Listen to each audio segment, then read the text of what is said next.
Fizigi marumda lot kraba utna waina khom kraba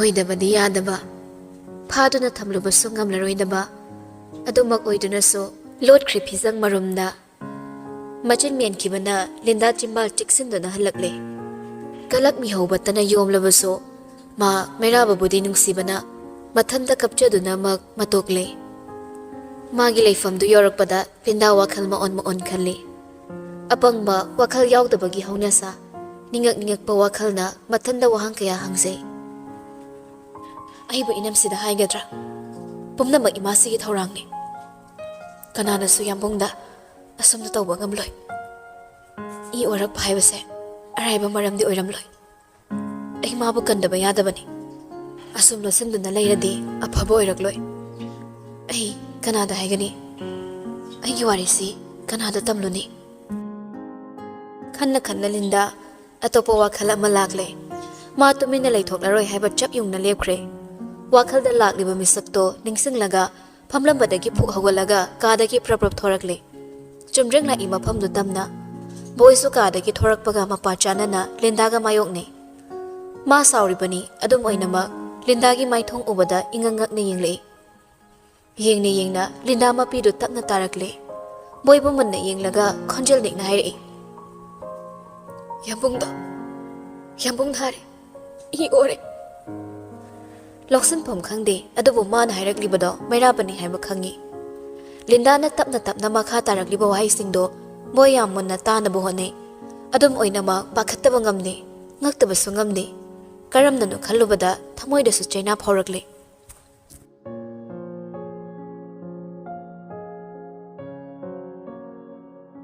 ngasi the royal court kin conference phambada mayam loina la haiduna order thoi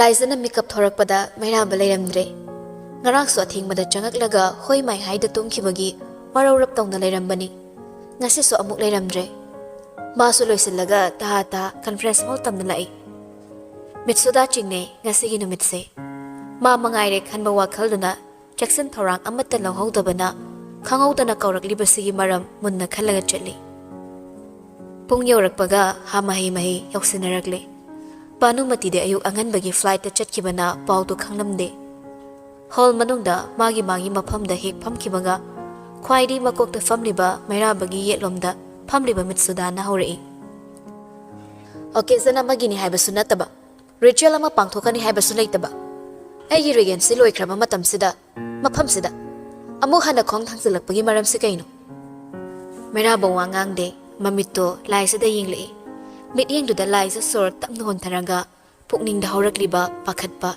thakatpagi hol pumna mak phazale phamlambadagi hogotthraga mairabada nontharap tongo hairi ngasigi miphamsigi tanja lauraga aibu wa kharangangbagi hak ayabato pibiyu yambo mairaba khumde nomi mangak tapna nomi magi ingir fanglabada laisa phamlambadagi khara chathoklaga ahangba amada lepkhre Laizagi matauda mayamso loina yengna laiza sor amuk tang tapna hontaraga haurakle ahanba maktada ipuroi babi ikai khumnaba utchebaga loinana soikhilan kiba pumba ngakpinaba ningsingjari loinana mifamsida yauriba ikai khumnabada matik charaba phamnaiba kaya buso sizane ikai khumnaba utchebaga loinana aigi wamu mapung phana tapinaba ningsingjari Wahaudok amagi chimba kangtringi mitsuda mihol chongba horakle wakhaldu mon khallaga tumino tharagale haina laisa tapna makha tare leibak amagi magundi wayen basingna lepane wayen manawa kairaklabadi khunai ngauchatna bani wayen basingi marakta mabuk singdab ama yaubada wayen bagi magun pum mamanghan bani siba naiba miyoi bagi punsi asida angam taliba Icha khaiduna khubam amagidama punsibu temsingnaba amana mabu awaba piba asum tawwa wayen bagi matawsidi prajasu kangkhong chaigani wahai singdu haina laiza mitsuda da toini yingi merabasu adu mangai adubo magi mitengdi laiza dani yengna laiza mitsuda gi nakta changsinkre magi nakta leplamba gad aduso changsilaklaga laiza da file du pirare Jackson na lauraga mitsuda gi table da tamna thamlei Amukso hairei momo noklaga. Imase si amuk tengbiyo. Wahai aduga loinana laisado spokesperson duda ingit ama tawi. Miding du khangla do na nupado room do nga na thalamba mai muthatkre. Tanja do maktada projector kapthokliba dudagi mathang marol naina thorakle. File duda yauriba chegi marol amadi pen drive aduda yauriba kunjona drug onaba laikhidraba SP du gori sanabagi video clip. File aduta ubada Mitsudadi mamito cheno isin kramani. Ngayag tugi oina room aduda layriba missing do mahi lankan narakle. Mayrabadi yingde. Mamay do nontaraga tumin famlaga lay. Masimagni mana tawning kiba. Makuta layramba pot oibana angak papoglude. Adubo laisa na mataw karam na among pairam libano haibado madi ngak papogle. Ehen mawakal kandana. Matang sida tapna utpaloy silaklabada laisa Mitsudagi nakta hena chagsilaga amok sunok laga hairi. Imase, explain am tataw bingadra. Ado karim na bubuhay duda Mitsuda laisa da sound yingli. Loina na may do amok hana tanggalagli. Mayam do sumangon do loina yinglambo ibana Mitsuda mayam do orsilaga taha. Masi oida bani. Ay khangde. Kunjogi thorangak tani. Ay yaudi. Matang duda irang langlam phamamba minister singi maraktagi amana hairi. Ay khoi su imit pan man uzawi. Mamai be manatrane. Hauski video duda ASP amadi kunjogi mayai tangbal da famlaga wayan kibado. Wadu tabada Mitsuda phamlambadagi fuhawalagli. Hanadagi nungsidaba yawba singdudi kalak penare. Mekup tuda Mitsudagi wakhalda karisu khalaktre. Mayraba phamliba adomda prapap changsilaktun hairi. Ay bukal. Pumnamba konongi maini. Mathong maram khangdaba pawsina aygi mingcha thiangano. Khwaidagi chawba traina ama konduna layraba mayraba mamagi wai singdo taningde. Chokthabana thallaba hilaba masado laisaki damak thongna phaba saraga phamlibani. Mitsudana nganglibado wa thawaina tade. Tawriba mataw singdo karam do hangatpagi mahut laisada yinglaga nokmi haire. Mayam tanaba moongda. Shija yamong kedo haibano. Nang kari pame. Wa hangalakpagi mahutta magi apamba hanglakpada laisa ingangak ni yingle. Ngasai makin hakchin na yinglode. Adubu choktharaba mayrabagi sakpham do ubada mathong khangdaba pirang haurakle. Khali amukso leiriba phibam sina mabu wahalabra. Adum oinamak mapuroiba bu thengkhang kayada hana bu hana kibagi lambandi chapchana khomlagi matagum pirang khangatlaga mayrabagi nakta prapap changsilakle. Mana phamlam mamamdudagi chiyama lauraga mayrabagi hek nakanda leplere. Makutta pariba chedo mangda thamlaga hairi itap-tapna. Sini aina pamba. Wahaiduda mayraba cheduda fat yengtharagle. Iramliba singdu ubada sor tapna honthakre. Adubo mahusani laisagi apamba khuding maning thungan bahaibasina magi lengdraba phirip oikibana mataw amato lamda nakanda lairiba royal sildo tapai khatlaga cheduda kitnami. Loina ne spokesperson duda meeting ama yengbaga changsilaktuna chedo amuk lawkre. Mahusagam royal command oikibaga makutta paiduna mayamdu tanaba pathoragle. Khunai asigi yeknaba oiriba drug ki wari asida mamai be Mitsudda makna mamal yamlaba drug kayagi mapu oiramba panmayaba maral kayadi minmangdu utkre. Royal family ni haiduna akupa marolo sinjaraga drug ki wafam sida yumpham oiraga Mitsudda bu ngasidagi royal family dagi ming kakthatpaga loina kha konongda punsi chuppa fadok oina len bahaina aroiba warep lawkre. Masida natana Mitsuddagi khutyat oiriba kunjobuso magi famda amu hanna hanjindaba mapunsi chuppa kaisum sangda leibagi fadok pire. Thaudo asige mari leinaba kayapso mathang fagatlaga dandi pinaba Royal Department of Justice ta case sinazare. Loina na police custody da leiriba malangi case kakthatpaga loinana hayengmak thadoknaba Department of Justice na meeting changnaba ningsingli. Aroiba wahidu hek haikibaga Department of Justice ki director do hogolaga spokesperson to dagi makuttagi chedo laure. Royal Command oibana makokto non tharap tawna lauraga tung hanjilaga famkre. Wafam adugi matangda khana nainabagi thabak amata chatharamdana Royal Command takibaga maram oiraga mayamdu tumiluk tharaga leinare. Adum na leiringe cheraktuda Mairaba nakanda paring lepliba Royal Guard nupisingduda mamittamag yenglei.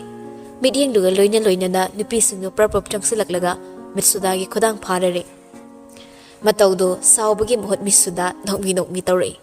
Ma wangangde pendabasu lauthoklamde saudanasu cheiramde madugi muhut momon nokna Mairabada yenglaga khonjel thokta chimbal tamak lengladuna hairi. Matam leitre. Laijasu yenglambani Mitsudagi mataudo adubu tawriba ingittuda chingnana masado pura leisilaklaga yenglei. Matang adumaktada Mairaba phamlambadagi fu hawalaga khonglei thuna maphamdudagi thokre. Mana asum phamduna leirabadi Mitsudagi mataudo makha taraklani khanbanani. Mairaba thokibaga mahai mai mayamdu tapna hotnakre. Mitsuda Royal Guard sing aduna chinglaga nakal amarongda thokre. Adum oinama mityeng du laisada yinglammi karimnaba mityeng ama.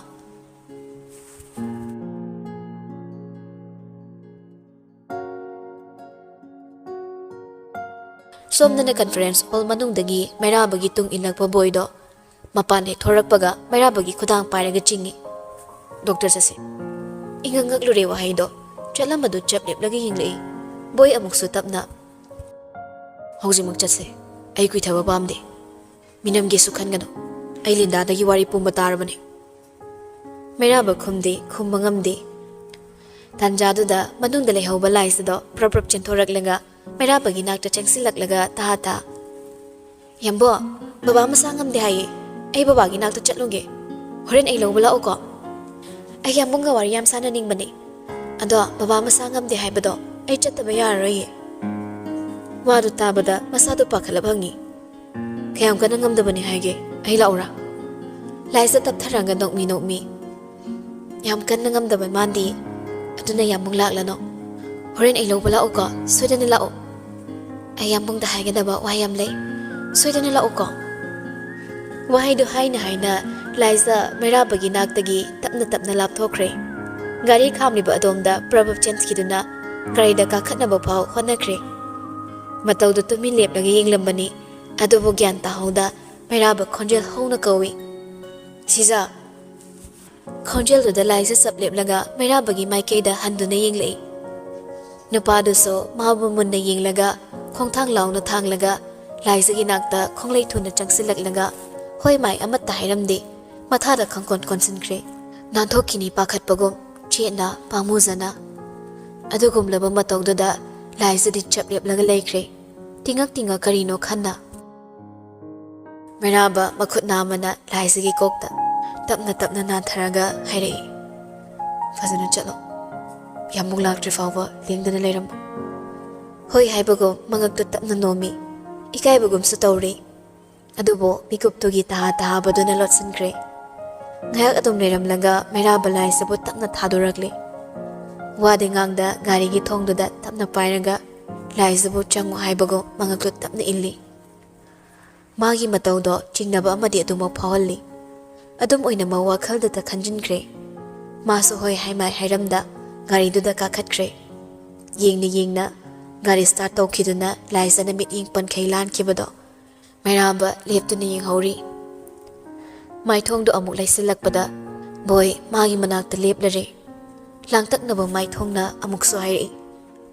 Ai ngairi Mairaba khumde amukso adubu masado ngaranga chap manana fungalakle. Sorhonba wabagi matawum chauna holai. Lepliba khongpham adu folk lekpangamda masado hairakle. Mamai mamit humangka khalaktuna tawrakliba matawdu ubada boy prap chensilaga Mairaba ngai. Adubu mana wahai ama pau haiba nangjingi Mairaba gyan mangna leimaida haitharagle.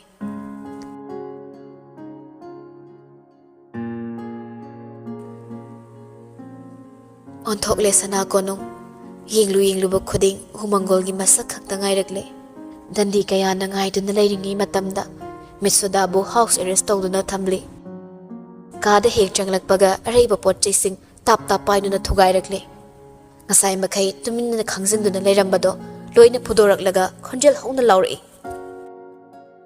Shija pumna nangdani nangna mafamsida khongdarakpa numitudagi humangol oikrabani. Pumna mangli isana ningtho oiraga ining tawna leibaksigi mapu oige khaluba Mitsuda aigi manglan pumna aremba tare. ꯆꯥꯁꯨ ꯀꯟꯕ ꯉꯝꯂꯔꯣꯏ ꯀꯔꯤꯅꯣ ꯑꯩꯅ ꯍꯧꯖꯤꯛ ꯇꯧꯒꯗꯕꯁꯤꯕꯣ ꯀꯔꯤꯅꯣ ꯑꯩꯅ ꯇꯧꯒꯗꯕꯁꯤꯕꯣ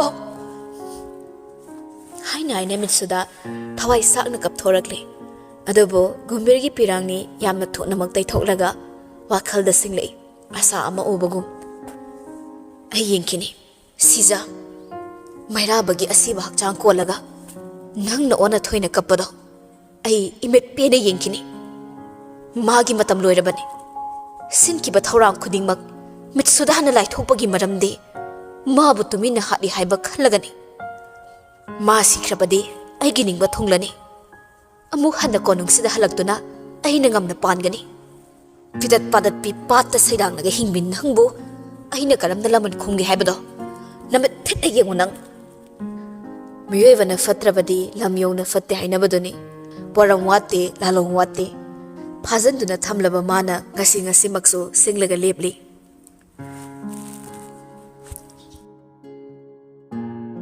hospital yorakpaga makhal kayagi test tawraga kuchen cheli Leo Robert anidi malemi case to yingsilo haiduna sinakhibana wafamdo makhoi maik singna khangdri maram sina boy amadi ningthemna chingmana kuchen chelaga honai nariba mairaba masamak oibana thabak singdo to kimatik thujankhre khwaigi mako oiba doctor do mairaba laiba room adomda changlai gya lakladuna siling mathaktuda tumin yenglaga hiplambani Doctor do changlakpagi saum phangbana mairaba hiplambadagi tamna hogolakle boysuna kande lepnaga lei Doctor mairaba da yenglaga makok tu tapna noli mairaba tapna noklaga yareda phamo wari sase kupthaba pami lotana sengba hayo wahaiduna amukki hina wahalle Doctor do sor asangba ama tapna hontharanga chokri do da tapna phamtharagle boy mairaba anima mamito doctor do da yengli kari hairak pangairaga wadu hek haibasu ngamda doctor do ani do da kirup yenglaga mikup khara leirami taplam hairi slow poisoning ni wadu tabada boy mamitu isilaga mamai do nakalama da lei thoklaga laikre adubo mairaba di nokmi makha hayo doctor tapna ngasai chipna pankibagi matung ina ꯑꯩꯈꯣꯏꯅ ꯌꯦꯡꯖꯕꯗ arsenic ꯃꯈꯜ ꯑꯗꯣ ꯌꯥꯝꯅ ꯑꯔꯤꯕ ꯃꯇꯝꯒꯤ ꯃꯍꯨ ꯌꯥꯝ ꯀꯟꯕ arsenic ꯅꯤ wooden spoonꯒꯨꯝꯕ ꯁꯤꯖꯤꯟꯅꯔꯒ ꯑꯣꯠꯂꯕꯗꯤ poison ꯑꯣꯏꯔꯕ ꯄꯣꯠꯅꯤ ꯍꯥꯏꯕ ꯈꯪꯂꯣꯏ ꯑꯔꯤꯕ ꯃꯇꯝꯒꯤ arsenic ꯁꯤꯗꯤ silver spoon ꯁꯤꯖꯤꯟꯅꯔꯒ ꯂꯥꯏꯅ ꯈꯪꯕ ꯉꯝꯃꯤ ꯑꯗꯨꯕꯨ ꯃꯁꯤ ꯏꯆꯝ ꯆꯝꯕ ꯀꯣꯐꯤ ꯑꯃꯗ ꯊꯥꯗꯕ ꯌꯥꯗꯦ sugar cube ꯀꯨꯝꯕ ꯅꯠꯇ꯭ꯔꯒ ꯑꯀꯨꯞꯄ ꯆꯤꯅꯤꯒꯤ ꯃꯔꯛꯇ ꯁꯨꯒꯥꯏꯔꯒ ꯁꯤꯖꯤꯟꯅꯕꯁꯨ ꯌꯥꯎꯏ mairaba gyan tari haibago mangaktu tapna nomi loina loinana amuk makha tai aigi matamdi kayamuk leire wahangduda doctor mamai tapna luk thakre hainingde haibagi matawni adubo mairabana amuk swaire isagi wadi sana khangpam thoi sengna hayo ai nangona force tawningde hayo ai kyam khini hingkini mana haibadu mak tawdaba yadrabani chenpham leitrabani Mikup aduda doctor do upai leitre haideba yade khanbana tapna horagle slow poisoning na effect over organ se lungs heart kidney amadi liver do oigale kidney liver khakta da tawradi mi do hingbagi chance wangi aduga lungs amadi heart da changkrabadi mado aikhoigi upai yu wangmadani mairaba tapna makha handamukti doctor do matin kut yo tharanga tapna hondoklaga sor poison asina kidney liver anida effect over mami de ude adubo heart simadi lokhat payadana damage oire lungs amadi heart ki mari se aduki matik naknavana lungso wadu makhata wangamdre doctor do boydi wangang kidre chumna leplam mado khongpham jarak tabana merabagi nakanda kitfam tharai meraba kaiso hin mamato utta sor sangna amuktang hondok laga mamon doglei nokna mamai do boyda fatlaisin laga hairi itap tapna boy mana harise ai sirani haiba natra khumbangamde adubo napa oirabusu boy khangduna leiba ngamaktre khoningduna kruda sauraga mamai do khumjunduna kaple boyda yenglamba mamitto doctor do da yenglaga hairi matam do hayo Matam khara hingfam thoi. Hingdaba su yadabani. Aigi thau yamna wale. Matam do hayo. Doctor mamai no tharaga mangap tapna hairaga khonjen diklap khomi kapning ba khanglaga. Aibu ngakpiyo. Matam haiba ngamzararoi. Harisinadi ngasi haying khangdre haiba natra. Doctor do khomlakdre. Achamba miyoiba nattabana masu mairabagidama kaple. Ahom do tumin leine. Ngayak asum leiramlaga mairaba phamlambadagi tapna hogalaga doctor do haire. Pare nangsu thoknaba tawro. Darkar leina kaurake. Magi amuki wahida chatpana makhoigi mathawni. Doctor tapna hogalaga thokre. Doctor do na thongzilwang ma heklan kimaga mairaba boida onsilakle nokladuna. Khara kapadi hareda. Nupa mankidre. Karamba matamdagi lindai michangbu oiramlino. Hainade hairambaduna khanabu pakchaine. Hairakliba wahido boy nokningba pokte. Mairaba bu tapna yinglaga haire. Mairaba, aibu kaidaw haibano. Hayo, nangda penaba ai kana hatluge. Imasi hatlura. Hayo Mairaba, ai ikut pena imasi hatke. Wahaituda Mairaba nokthoragli, nokna khummi. Macha amada mamabu hatlona yathang tawgadra. Kanadaba wa ngangano. Patrabasu imani. Chakshina thamo. Ai sidringini imasiga unaramgi. Ngasidi isasi am chokthare. Chatpa ngamlaroi. Nangsu pothararo. Nangna khangadaba amana. Thaudoksigi matangda ai kanasu khanganba pamde. Mairaba. Marau leiba khukawduda Mairaba voida yinglaga khonjal kantak makha tarai. Thokro. Ai ingna pothage. Ai mafamsidagi chatloi. Khongkap tara fana thangba ngambagi pangaldo aingonda leitre. Chalo boy, ai bo pothalo. Karamna sukiroi mikupto. Pothagi haibaduna amukki hena mi paihalli. Adum oinama Mairabagi maikaida lepluba yadabana boy tapna thokre. Thopom khangda tainafom khangdabana masado chakle haiba. Maithongdu yengbada irai-raina khangi. Adum oinama mikupsigi oina boy tapna thokre. Kado ichikchi haure. Ngasai makai nokmi leiramba maithongdo. Saktama matawrakle. Atiyada thokpa thazabo. Rahuna lakhibagum imamam sinkre. Mikuptugi oina wakhalgi atiyada mami amakak tarang ngalai. Lumtharaba chimbal adudagi wai amakak thorai itap-tapna. Siza. Kapkandaba mahakni. Kapahitaba nupani. Awaba kaya thamoida fumlaga lelaklaba punsini. Adubo ngasidi phumjillaga thamba ngamdre. Haunaruba tauda milodagi pirang marik ama wana sintharai. Amuk hanna maron lolaga sintharake tauba pirangi marik ado khangting thingre. Labiba phone-duna Mairabagi mitlogi palon thatkiduna nakanda leiriba phone-do yam thuna paikhatli. Phone-du hek nakongda thangjanbaga taningduna taleiba nungsiba khonjel-duna ningaigum haurakli. Yambung nang laktaba khonjel-duda tabada thamoidu puba ngamlaktre. Mairaba wa ngangba ngamda mamitto chen uisilaga lei. Haina phone-dagi nupido makha tarai. Irang langba khonjel-na Babado lai ho khak tawbo oirameba aduga aina chatlagi haibada konongi irangduga yamung laktringi chatkino haidana aibu phabiri aisu yamung lakani haidana ngairaga nangdi lakte pungsa ayore tabra yambo nangaina haise tabra ba kaigino tumi leiridubo amaba pumba kawrabago mikupta phorakliba ihuldo namsilaga Mairaba nokmi tapna khumi ai taini sija hayuni Kedawi haibana babana. Laisa harawara kumlai nokladuna. Madi konungi pau tabada yam pakhat kidanene aibu yumda layona kanna phai haiba. Miyamta thasaba ngamlaroi aduna yambung la aga chatlona ai phari nai haiba babana. Tana Mairaba betuda tapna hiptharakli. Thabak tu phawriba sabaduna sor honbada waraklabani. Adubo laisa takini khanbana Mairaba sordo pikna hona buhone.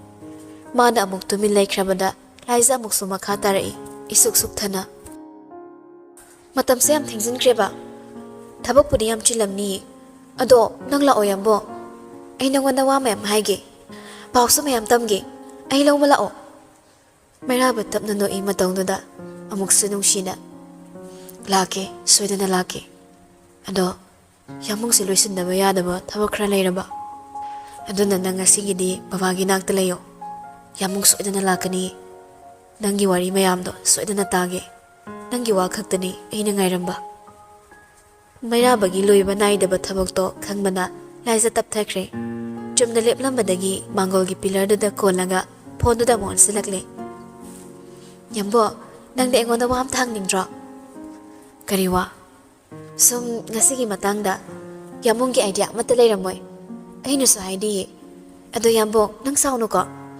aina hana haidina wadu tanda tanda mairaba makutu tapna thangalaga mon khangnaraga khumi itap tapna wa hangbagi matam supamui aduga saubagi matam supamui ngasidi ai matamse yam pamurakpagum tawi matamgi mamal haibado ai nasita khangi laisa masadu chabu muting laga leptuna ngai yambo nang kedorage nangi wakhal sum khalamba wakhal sina sum khalakpada kanada bada pangan kiwa matam singado sum pamurakpagi wani aina maram oiraga matam dia mangan kreko haining liba mayek do khangdabana laisa nokmi tawraga juri du da pham tharagle phamna kesenaraga pakhom sapi adugi bo khanjila kai kanage matam yam leiri sidagi de ai lamen bisu oire roe